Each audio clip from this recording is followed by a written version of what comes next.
Next one is the pass statements. Pass statements are statements that are used as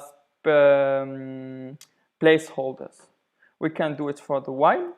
If we do it for a while, the program will stop in here.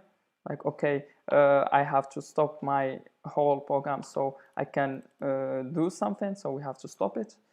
We have to interrupt it.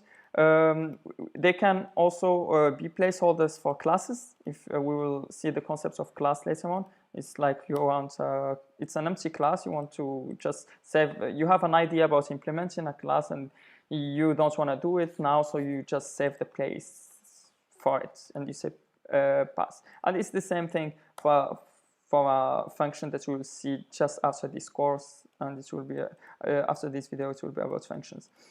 And here we'll use it as a placeholder to say, okay, here I will just wait or just save the place for this function. I will come to write it later on.